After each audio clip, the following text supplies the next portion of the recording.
Assalamualaikum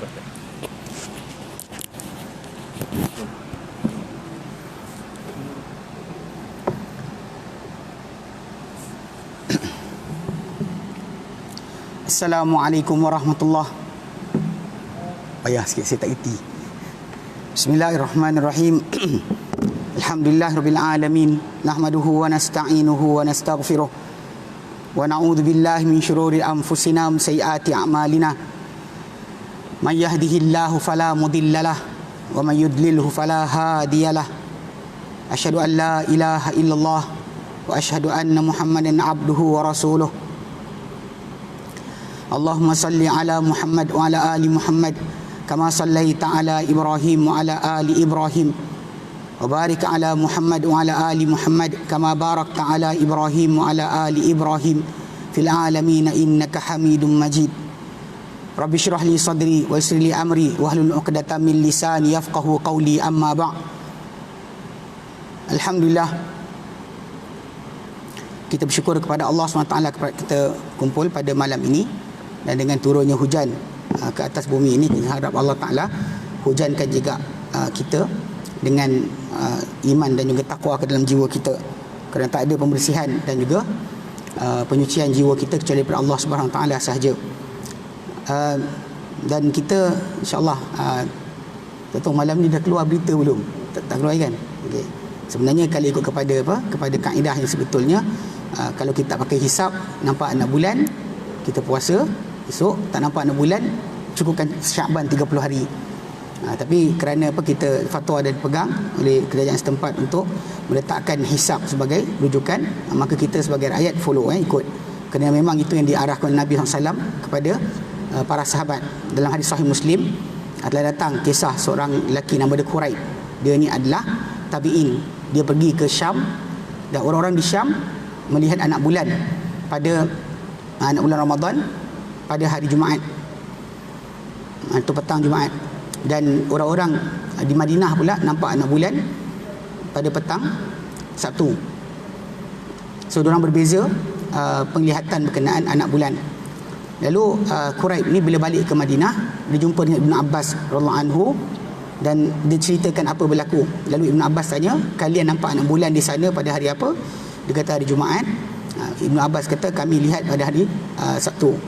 Maka kami akan teruslah hitung sampai 29 hari baru tengok anak bulan balik. Memang dia akan riwayatlah daripada orang di Syam. Lepas tu Quraib berkata, tidakkah madai untuk kamu semua itu di Madinah apa dilihat oleh orang-orang di Syam? Orang Syam nampak, orang Madinah tak cukup ke dengan apa dilihat di situ? Maka Ibn Abbas radhiyallahu anhu kata, hakadha amaran Nabi sallallahu alaihi wasallam, baginda Nabi perintahkan kami. Sebab tu tuan-tuan, kadang-kadang ada orang kita macam confused, kenapa masih lagi boleh kita berbeza-beza? Sebab Nabi perintahkan sedemikian, kerana sabda Nabi ataupun arahan Nabi kepada para sahabat, begitulah para sahabat beramal, begitulah kita sampai sekarang. Baik, dia datangnya Ramadan kepada kita silih berganti setiap tahun.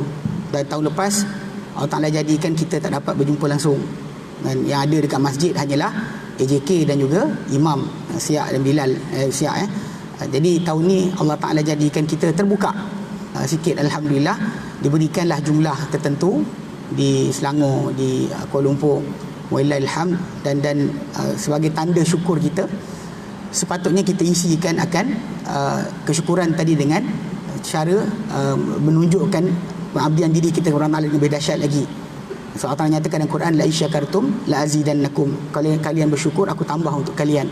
So apa yang Allah Ta'ala bagi jangan kita merungut, tapi kita patut isikan, terutama solat 5 waktu, bukan hanya qiyam Ramadan. Dan qiyam Ramadan sebenarnya adalah solat sunat, yang mana ia bukan solat fardu. Dan memang Nabi SAW dengan para sahabat dahulu, bahkan Nabi sendiri mengelak untuk solat berjemaah dengan para sahabat berterusan, kerana bimbang menjadi kewajipan ke atas mereka. Cuma Umar bin Khattab pada zaman beliau memerintah, beliau melihat orang ramai berkumpul dalam masjid dengan kumpulan yang bermasing-masing. Seorang dekat sana 2-3 orang, seorang kat sana 2-3 orang. Jadi masing-masing solat dengan bacaan orang tertentu. Jadi Umar lihat berpecah-pecah. Umar kata, aku nak gabungkan mereka semua di belakang satu imam. Lalu dia pun gabungkan semua sekali di belakang Ubay bin Ka'ab. Jadi mula dari itulah, itu yang kita buat sekarang.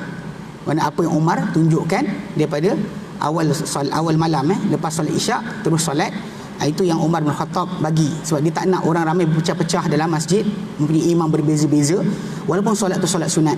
Kerana dia bimbang nanti orang akan prefer yang ini buat kumpulan sekian, semua dengan kumpulan masing-masing. Jadi akhirnya umat Islam akan terpecah. Sebab itu Umar galakkan untuk siapa-siapa yang datang masjid belakang Ubay bin Ka'ab sahaja. Okay. Jadi kita tahu kan, Ramadan datang dan isikanlah, macam saya sebut tadi, isikanlah ruang yang Allah beri kepada kita untuk bersyukur lagi, terutama solat fardu. Kerana solat fardu itulah yang sebenarnya syiar Islam. Yang syiar sebenar adalah solat fardu itu sendiri, yang Nabi nyatakan dalam hadis yang sahih, afdhalus salatil mar'i fi baitihi ila al-maktubah, seafdal solat seorang manusia itu adalah di rumahnya kecuali fardu. Mana yang paling afdal di rumah kecuali yang fardu. Tapi kita alhamdulillah ada semangat, tapi kalau boleh ambil semangat dengan betul, pelajari. Sebab tu kalau kita nak sambut Ramadan sekarang ni, dah nak masuk Ramadan, dan kita buat persiapan, macam kita nak buat perjalanan atau kita nak pergi ke mana-mana, kita memang akan buat persiapan untuk pergi ke satu tempat. Kita akan buat persiapan. Kalau tempat kita masuk tu akan ada suhu yang sejuk, kita beli baju sejuk. Kalau kita tempat berkenaan perlukan payung, kita beli payung. So kita akan sentiasa buat persiapan untuk pergi ke mana-mana kita nak pergi, tempat, kalau nak parking kat mana, semua kita susun siap-siap. Terutama orang yang pergi journey melancong ke luar negara, sebab tak sama cuaca mereka yang kita.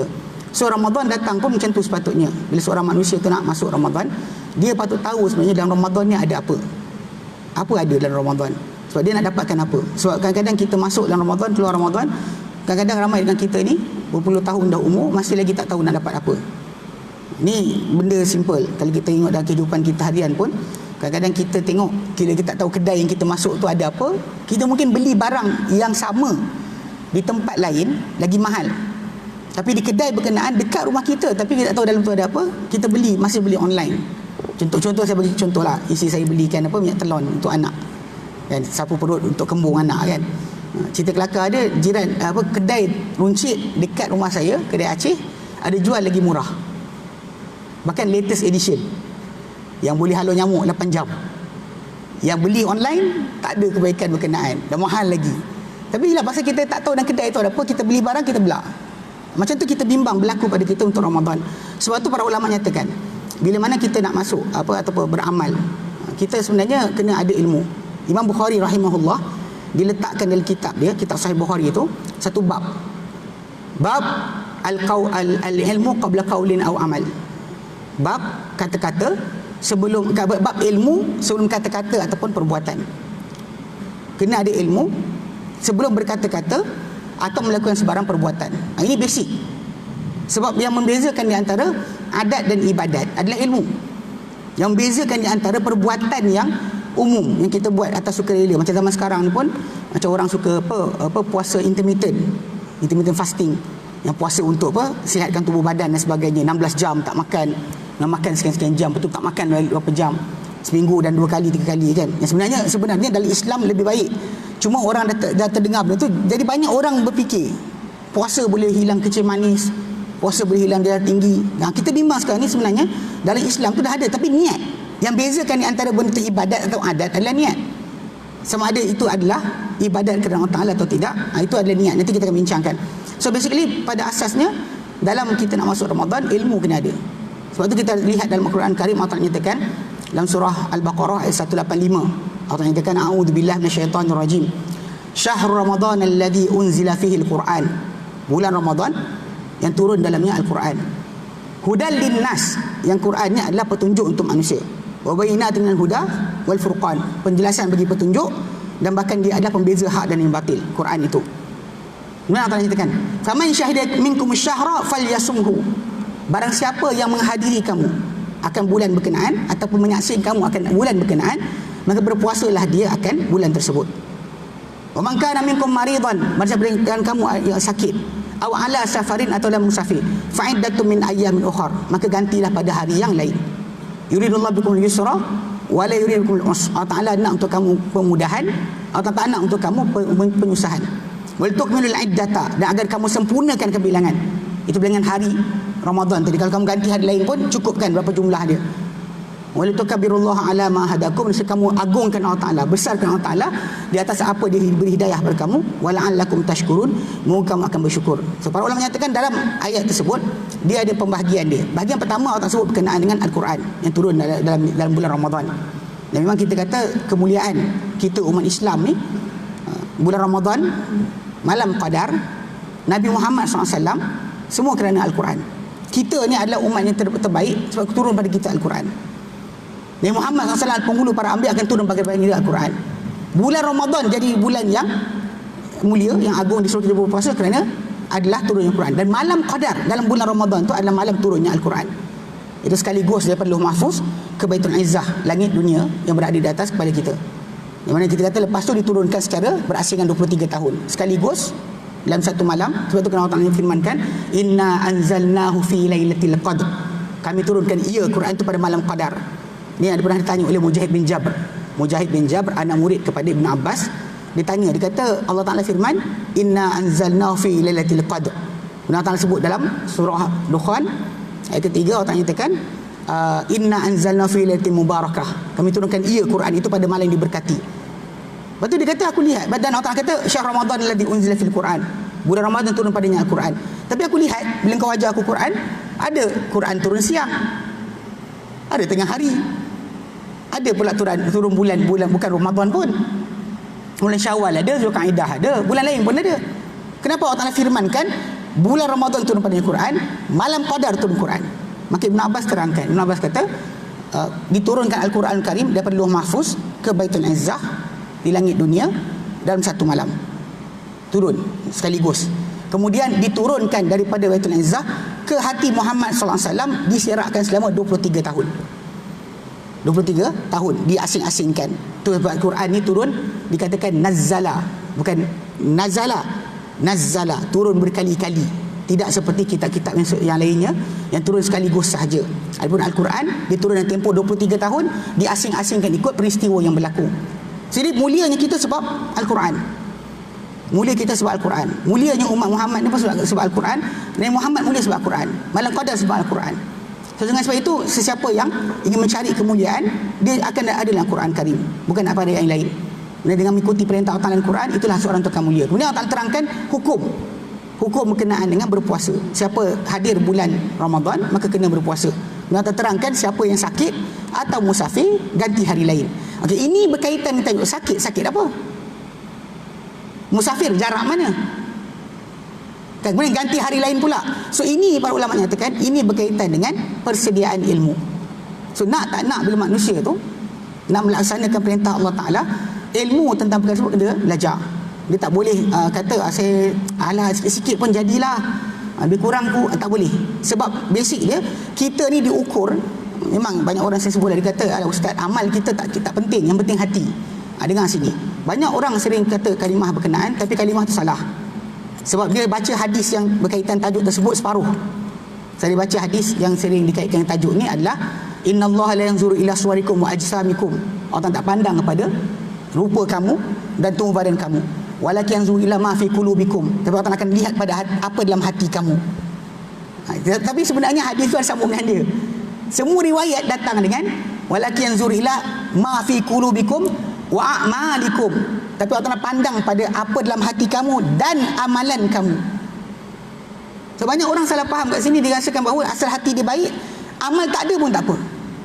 Sedangkan kalau kita lihat dalam Quran Karim, tajuk iman sentiasa alladzina amanu wa amilus solihat. Tidak pernah datang alladzina amanu saja. Dia datang dengan alladzina amanu wa jahadu, alladzina amanu wa amilu. Dia sentiasa datang dengan amal. Sebab amal kita ni adalah pembuktian bagi iman. Amal kita adalah pembuktian kita percaya Allah Ta'ala. Dan amal kita apa? Sebab kalau anda kata manusia kata saya percaya Allah Ta'ala, sudahlah. Iblis pun percaya Allah Ta'ala. Iblis tahu Allah Ta'ala Tuhan menjadikan dia.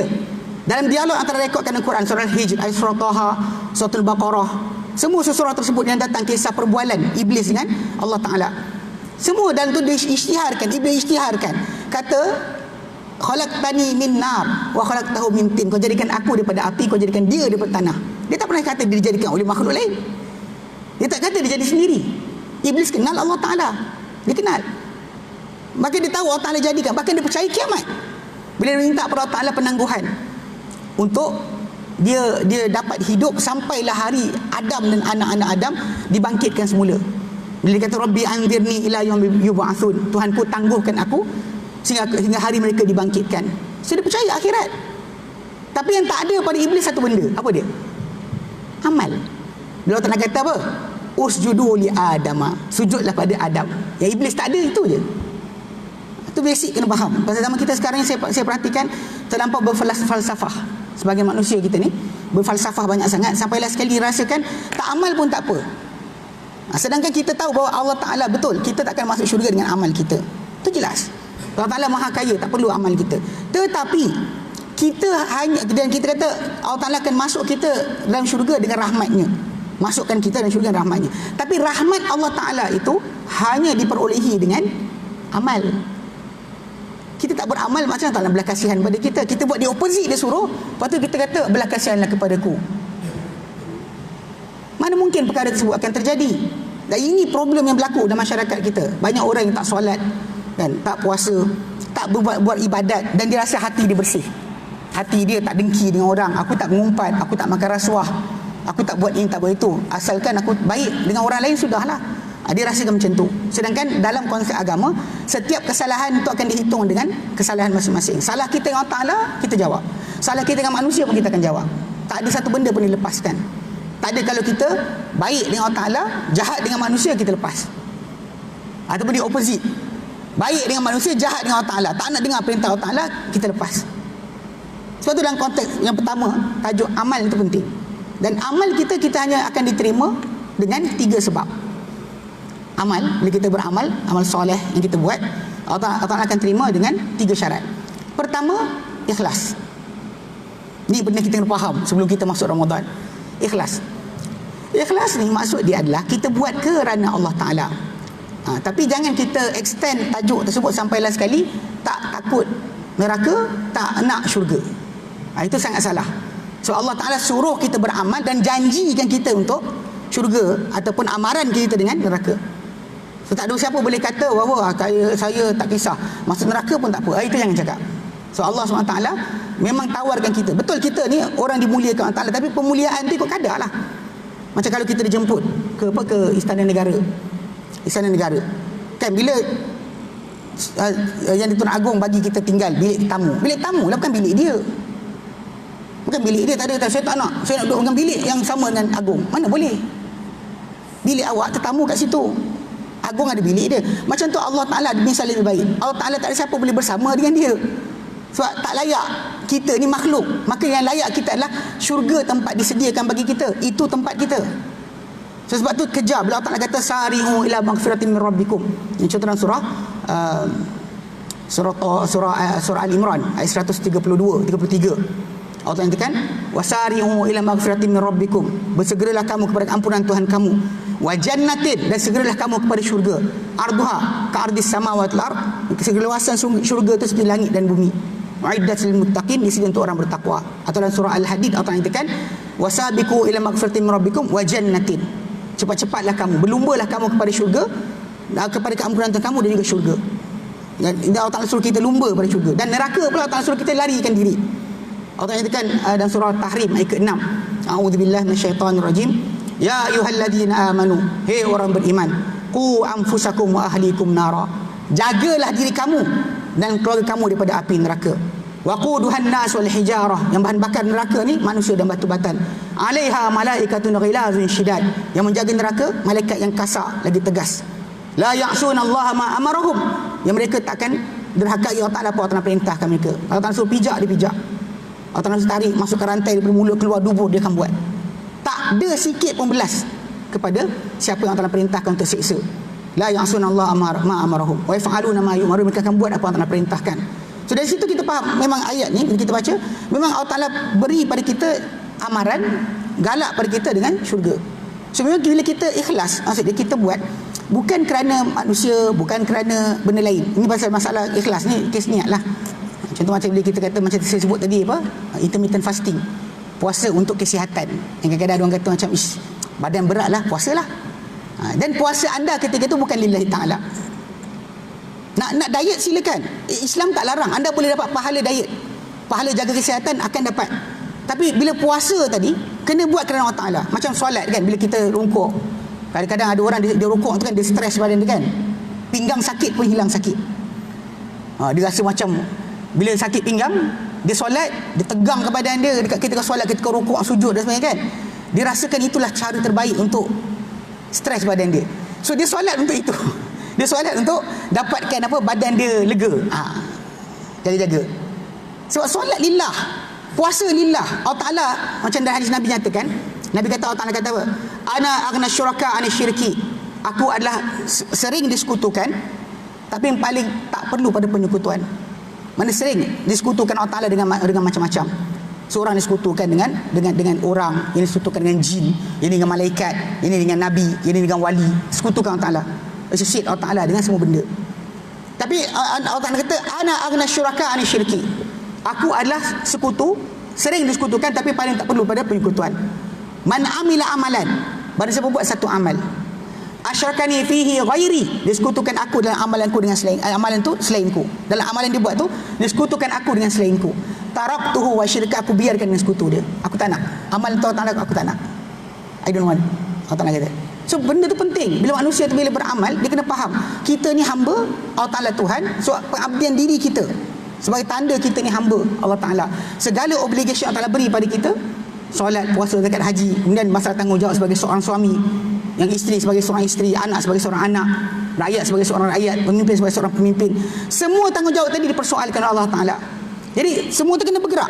Kita kena faham itulah ibadat kita kepada Allah Taala. Sebab Allah Taala tak murka pada kita, kita buat semua tanggungjawab yang kita disuruh pada kita. Bahkan supaya Allah sayang kita, kita buat semua sekali Allah Taala perintah kepada kita. Ini basic. Itulah dipanggilkan ikhlas. Dan kalau manusia tu buat benda-benda selain Allah Taala, contoh macam Hasan Al-Basri pernah nyatakan, barang siapa buat yang diperintahkan kerana manusia, syirik. Benda Allah perintah, kita buat tapi kerana manusia, syirik. Kita nak, contoh macam pak mentua tengok kita kan, pak mentua datang, tengok pergi datang masjid. Kalau pak mentua tak datang masjid, ini kau terasa minta maaf. Tapi macam mana kan? Tapi KPKP pak mentua tak datang pasal lepas tak ada lintas negeri. Okey, baik. Jadi maksud dia, kalau dia buat kerana manusia, syirik. Allah Taala tak perlu kan amal macam tu. Dan kalau dia tak buat benda dilarang, benda Allah Taala tak bagi dia buat, tapi dia tinggalkan kerana manusia, itu riak. Itu riak lah. Balik umrah, kawan kata jom mat dandut. Ish, kau gila kau. Orang nampak aku baru balik umrah. Kau kata apa pula? Maksudnya kalau orang tak ada, kita buat lah. Bimbang orang kata, makin tak buat. Ini riak. Kita nak tunjuk kita warak. Lepas balik umrah dia menjadi macam tu. Ini masalah dia. So basically kalau ikhlas tadi memang kerana Allah Ta'ala, kerana kita kenal Allah Ta'ala. Ini kena belajar lah. Seorang manusia nak ikhlas kepada Allah Ta'ala, dia kena kenal Allah Ta'ala. Antara cara kenal Allah Ta'ala yang paling betul adalah belajar Asma'ul Husna. Allah Ta'ala terkenalkan kita kepada kita, dirinya kepada kita melalui wahyu. Dan dalam wahyu tersebut Allah Ta'ala sebutkan sifat-sifat dia, tentang dia maha pengasih, maha penyayang, maha berkuasa, maha adil, maha mengampunkan. Semua kena belajar. Kita kena belajar nama-nama tersebut. Kenali dan duduk di mana ubudiyah. Sebab Allah Ta'ala tak kenalkan kita tentang dirinya. Contoh At-Tawwab, maha menerima taubat, kecuali untuk kita bertaubat. Bila kita berdosa, kita bertaubat. Banyak orang kadang-kadang bila berdosa, dia macam, aduh aku berdosa. Dia taubatlah. Nak pergi mana lagi? Nak tunggu apa lagi? Kan, bila aku dosa, ya, mengeluh itu rasa menyesal tu satu benda. So bila nak taubatnya? Bila nak berhenti daripada dosa tersebut? So basically kalau siapa-siapa nak faham betul-betul, so belajarlah Asmaul Husna. So dari situ dia akan mula bina. Bila dia nak buat amal apa-apa, dia tahu Allah Ta'ala melihat, mendengar, mengetahui. So dia akan nak buat apa benda, dia tahu Allah Ta'ala lihat dia, Allah Ta'ala dengar apa dia cakap, Allah Ta'ala tahu apa dalam hati dia. So basically ini akan menjadi kawalan utama untuk dia relate dengan Allah Ta'ala dan semua amal ibadat dia buat. Okey. Kedua, syarat amal kita diterima adalah mutaba'ati sunnah, menepati sunnah Nabi SAW. Sebab Allah Ta'ala utuskan para anbiya dengan dua tujuan utama. Tujuan pertama Allah Ta'ala utuskan adalah untuk kita dikenalkan dengan Allah Subhanahu Wa Ta'ala. Sebab tu tak ada siapa sampai kepada Allah Ta'ala kecuali dengan jalan para anbiya. Sebab manusia yang belajar cuba kenal Allah Ta'ala dengan cara masing-masing, macam-macam benda jadi. Yang untuk kepala ke dinding, lukakan badan, campak anak, sembelih anak, semua sekali ada. Kita kata kan, yang isap dadah pun ada. Untuk kenal Allah Ta'ala. Ada separuh kumpulan yang saya kenal lah, orang yang pernah terikut dengan orang macam ni. kat belah air keramat, mati dah. Anak murid nak belajar ilmu kenal Tuhan, jumpa tok guru bawa 3 tingkas sebut. Tok guru minum, khayal, lepas tu cerita bab ikhlas. Dia pukul 9 malam sampai 5 pagi. Lepas tu dia tidur tak solat subuh. Ni ada juga macam-macam pelik-pelik macam ni. Yang nak kenal Tuhan kan. Nak kenal Tuhan, kau tak tahu, mata kau tertutup, ini mata terbuka. Sedangkan amal yang dia buat tak sebiji macam Muhammad SAW. So kita kena faham, Nabi SAW adalah orang paling kenal Allah Ta'ala. Kalau Nabi solat bengkak-bengkak kaki, Nabi kiam sampai bengkak kaki, dia utusan Allah Ta'ala, dosa dihapuskan dosa dahulu dan akan datang. Macam tu punya ketakutan. Kita yang bukan Nabi, kenapa boleh jadi dahsyat? Tinggalkan solat pun ada. Ni pelik jugalah kan. Jangan don't judge. Jangan menghukum. Dia kita bukan hukum. Allah Ta'ala bagi guideline. Kan, guideline. Contoh kalau benda tu dalam kepala kita, dalam Allah Ta'ala bagi pada kita fitrah. Kalau benda busuk, kita patut kata apa? Busuklah, takkan nak kata wangi pula. Jangan cakap busuk. Mana tahu entah wangi. Dah tahu dia busuk, semua orang mahu busuk. Tiba-tiba kita macam ada idea kan. Mana kau tahu, entah di sisi Allah Ta'ala. Ni jaga-jaga sikit. Unless datang wahyu lah, macam bau mulut orang berpuasa. Nabi katalah huluf famin sa'imi atyabu indallah min rihil misk. Benar-benar bau, bekas bau orang yang berpuasa itu lebih wangi di sisi Allah Ta'ala berbanding bau kasturi. Itu ada wahyu. Yang lain-lain tak ada. Jangan kita mandai-mandai.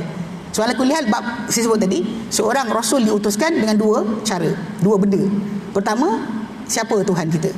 Kedua, apa cara kita sembah Tuhan kita? Sebab tu Nabi SAW, tak ada siapa boleh sampai kepada Allah Ta'ala kecuali menjalani Nabi SAW. Pada zaman Ibrahim, Ibrahim lah. Pada zaman Isa, Isa lah. Pada zaman Musa, Musa lah. Pada zaman kita, Muhammad SAW sahaja. Tidak ada sesiapa yang boleh sampai kita kepada Allah Ta'ala, kenalkan kita Allah Ta'ala, dan bahkan ajarkan kita benda yang Allah Ta'ala nak kita buat atau tak benar kita buat, kecuali Muhammad SAW. Kalau ada orang kata, tapi ustaz, ulama pun kita kena ikut juga. Saya setuju ulama. Tapi ulama yang pertama kena kita tengok adalah para sahabat. Yang kita tinggalkan para sahabat, punya kesepakatan, kita bawa dapat zaman kita tinggalkan atas tu. So para sahabat Nabi SAW adalah orang yang paling tahu berkenaan dengan masalah halal haram dan juga perintah Nabi SAW kepada mereka. Sekejap, saya kena check dulu. So macam ada waktu lagi. Okey, ada sikit lagi. Okey, faham Jadi maksudnya kalau kita faham balik, Nabi SAW adalah penjelas. So, contoh macam orang yang kadang belajar Quran. Sama kita sekarang banyak orang style belajar Quran. Kemudian dia belajar, dia kata, saya tahu Quran macam ni. Tapi sebenarnya penjelas utama untuk Quran adalah Muhammad SAW. So, Allah Ta'ala sebut dalam Quran dalam surah An-Nahlu ayat 44. An-Nahlu 44, Allah Ta'ala nyatakan, wa nazzalna ilaika dzikra. Kami turun kepada kau Muhammad az-zikra, itu Quran, litubayyana lin-nasi ma nuzila ilaihim, supaya kau jelaskan kepada manusia apa turun kepada mereka. So penjelas kita yang pertama adalah Muhammad sallallahu alaihi wasallam. Kemudian juga macam Allah Ta'ala nyatakan dalam surah Al-Imran ayat 31.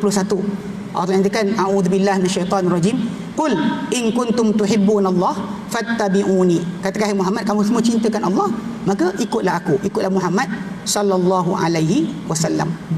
Mana kalau tak ikut Muhammad, macam mana kita nak dapat cinta Allah Ta'ala? Ni janji Allah Ta'ala letakkan.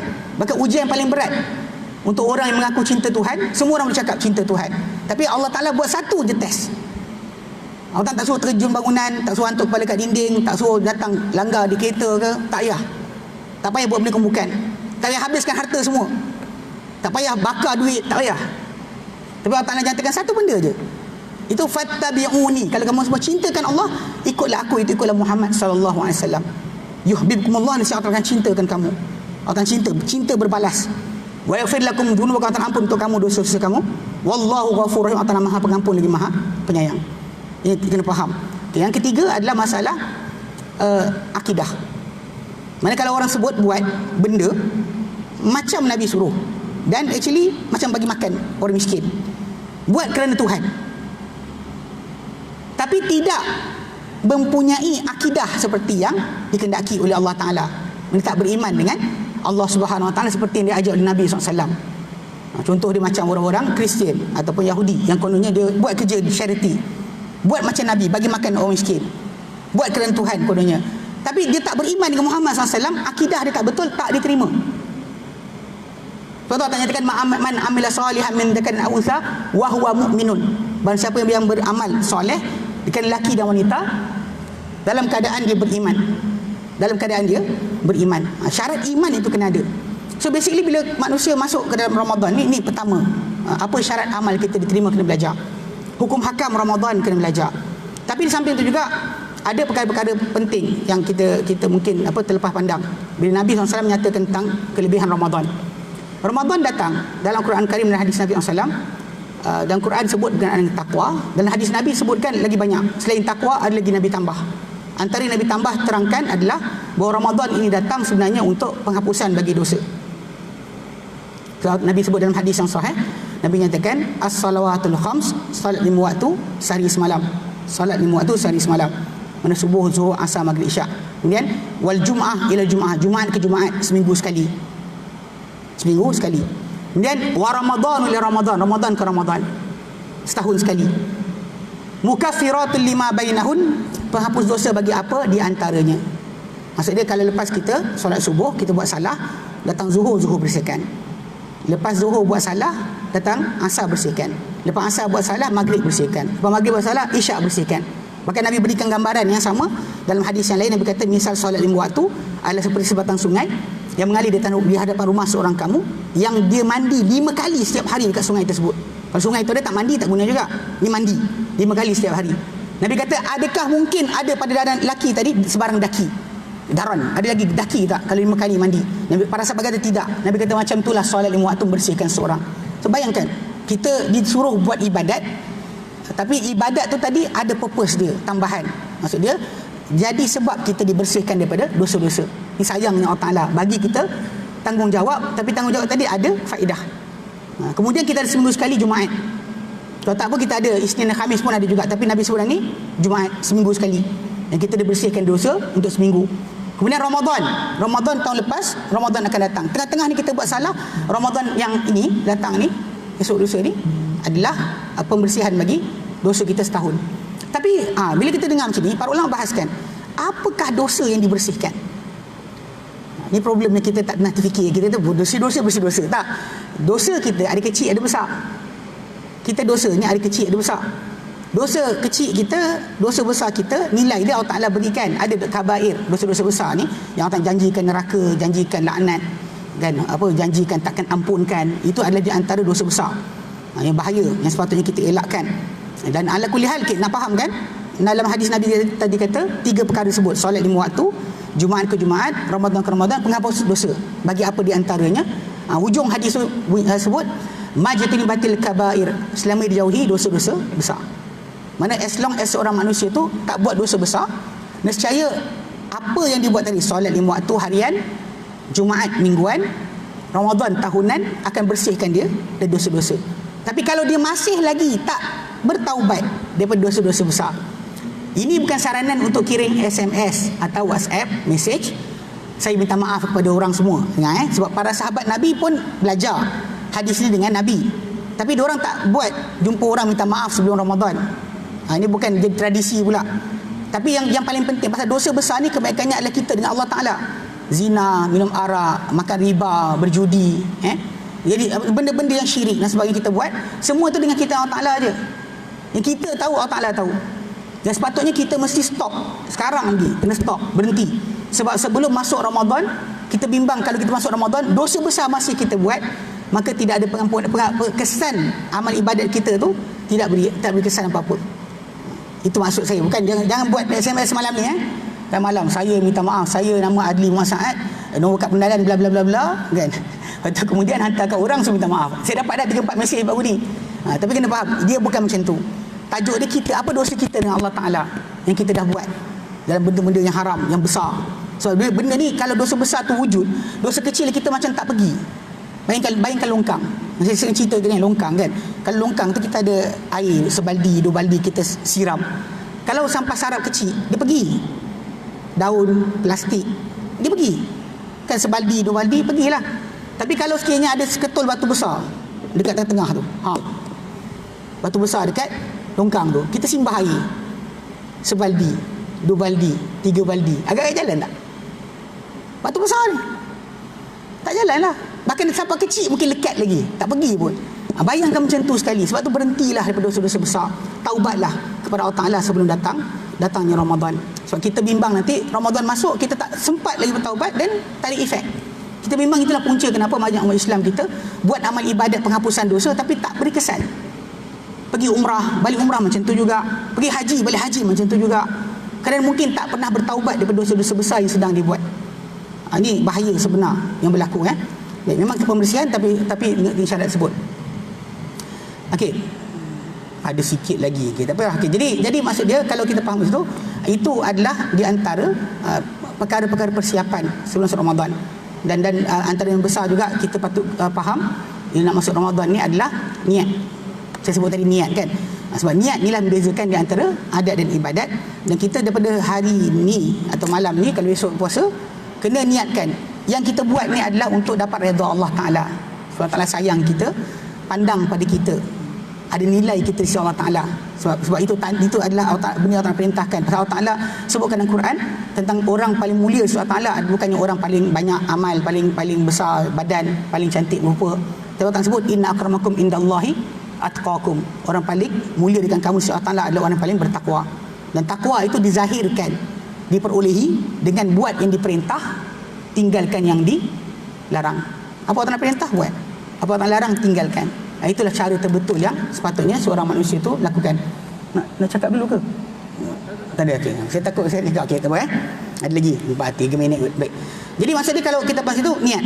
Okey, jadi kemudian bila kita nak masuk Ramadan juga, adab-adab ketika berpuasa. Ini juga perkara yang patut diambil berat. Sebab kita masuk Ramadan, saya cakap orang banyak manusia ni banyak sibuk dengan apa nak berbuka, apa nak bersahur. Tak salah, betul. Kita nakkan tenaga supaya kita bersahur, nanti kita masuk siang hari itu kita kuat, sihat dan sebagainya. Tapi kadang-kadang keberkesanan puasa tadi pasal kita makan banyak sangat. Dan bila Ramadan ni makan over. Kan puasa sehari, makan buka untuk 3 hari. Ada orang mengadu, dia kata masuk Ramadan makin naik badan. Kenapa? Allah alam kan. Punca dia buat cara makan kita lah. Sebenarnya puasa tadi bukan bermaksud anda kena makan banyak. Bukan maksud makan banyak. Anda sepatutnya buat kehidupan macam biasa. Macam biasa. Pak Nabi SAW ketika kehidupan Ramadan dia, luar Ramadan dia sama je. Dia tak ada pernah bezakan. Ibadat dia sama, kerja dia sama. Para sahabat siap berjihad lagi, pergi perang ketika bulan Ramadan. Tak ada pun masalah kat situ. Cuma ketika letih sangat dia berbuka. Nabi nampak tak larat kan? Nabi kata suruh berbuka. Nabi minum air, para sahabat minum air buka. Ketika mana terlampau berat sangat. Adapun ketika mana lain tak ada pun. So basically kalau kita nak faham kat sini, kita sepatutnya faham contoh macam kes sahur kan. Banyak orang kadang tak nak bersahur, sedangkan Nabi kata tasahharu fa inna fis sahuri barakah. Bersahurlah kerana dalam bersahur tu ada keberkatan. Pasal kita kan sebenarnya kalau boleh kita tak nak tempoh berpuasa kita panjang sangat sebenarnya. Sebab tu kita sahur. Sebab kalau kita bersahur pukul 6 dah kita subuh masuk, ketika pukul 8, 9, 7, 8, 9 tu makanan yang kita sahur tu masih ada. Dia circle dalam badan kita. Dihadamkan dalam 2 jam. Lepas tu pukul 9, 10 tu makanan tu ada lagi. Gula tu ada dalam badan kita. So kita belum berlapar lagi.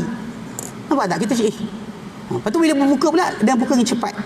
Baik saja azan terus berbuka. Tak adalah tangguh-tangguh lepas isyak ke, lepas tarawih, lepas qiyam Ramadan ke, sibuk buka puasa. Tak ada pun. Dia suruh buka puasa dengan cepat. Kan? Masa Nabi kata dalam hadis yang lain, Nabi kata apa? La tazalu ummati fi khair. Sentiasa umatku dalam kebaikan. Ma'ajjalu al-futur. Selama mana mereka menyegerakan berbuka, wa akharu as-sahur, dan mereka lewatkan bersahur. Mereka dalam kebaikan selama mana mereka menyegerakan berbuka, mereka lewatkan bersahur. Itu memang Nabi SAW suruhkan untuk kita. Okay. Kemudian selain itu ada ketika Ramadan, kita kenalah isi waktu kita dengan benda manfaat. Yang paling besar kita isi adalah dengan Al-Quran. Dengan Al-Quran. Sebenarnya kalau kita ikutkan, kita semua ni bila tadarus tu bagus, ada orang tegur kita bacaan. Tapi kalau kita ni membacaan kita alhamdulillah dah elok, kita punya khatam Al-Quran, kita punya. Orang punya. Dia baca semua 3 like, kita baca 5 like, kita punya 3 like, dia baca 5 like lah. Sebab kita baca banyak mana. Okay, basically kalau kita lihat orang ramai kadang-kadang macam tertekan nak datang tadarus dan sebagainya. Bahkan masjid buat upacara lagi. Bagi hadiah pula siapa yang khatam Quran dekat masjid. Okay. Sekarang ni tak apa. Tak nak khatam dekat masjid pun boleh. Tuan-tuan buat sendiri. Setiap kali lepas solat 5 waktu, solat subuh, ambil 2 helai muka surat Al-Quran.